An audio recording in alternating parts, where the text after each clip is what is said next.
فصل ثانی، میں نے آپ کی خدمت میں عرض کیا تھا کہ باب اول میں 7 فصول ہیں، ان میں پہلی فصل قرآن کریم کی تعریف، قرآن کریم کی اجمالی تقسیم۔ اب ہے فصل ثانی، باب اول کی فصل ثانی۔ کتاب اللہ کی پہلی تقسیم وضع کے اعتبار سے ہے۔ وضع کا مطلب لفظ کس معنی کو بیان کرنے کے لیے معرض وجود میں آیا ہے، یہ لفظ کس معنی کو سمجھانے کے لیے بنایا گیا ہے۔ وضع کے اعتبار سے کتاب اللہ کی 4 قسمیں ہیں۔ نمبر 1 خاص، نمبر 2 عام، نمبر 3 مشترک، نمبر 4 مؤول۔ ان 4 اقسام کی وجہ حصر، یعنی وضع کے اعتبار سے کتاب اللہ کی 4 ہی قسمیں کیوں ہیں، 5 کیوں نہیں ہیں، 3 کیوں نہیں ہے، 1 کم کیوں نہیں، 1 زیادہ کیوں نہیں، 4 ہی کیوں ہیں، اسے کہتے ہیں وجہ حصر۔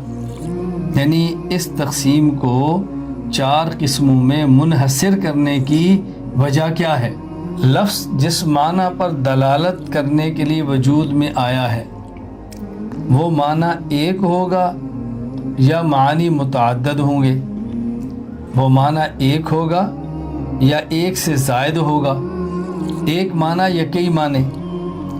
اگر لفظ کی دلالت ایک معنی پر ہو اور اس میں کسی اور معنی کا احتمال نہ ہو تو یہ خاص ہے، اور اگر دوسرے معنی کا احتمال بھی ہو تو یہ عام ہے۔ لفظ کو جس معنی کے لیے وضع کیا گیا ہے تو معنی ایک ہوگا یا معنی متعددہ۔ اگر معنی ایک ہے تو اس میں ایک ہی معنی ہے، دوسرے معنی کا کوئی احتمال نہیں، تو پھر خاص ہے۔ اگر دوسرے معنی کا احتمال بھی ہے تو پھر عام ہے۔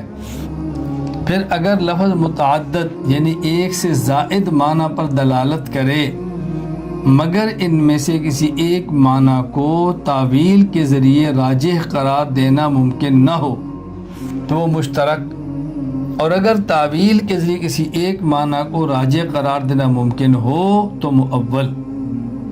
مزید تفصیلی گفتگو مثالوں کے ساتھ میں انشاءاللہ العزیز آگے آپ کی خدمت میں پیش کروں گا۔ فی الحال ہم نے خلاصہ بیان کیا ہے۔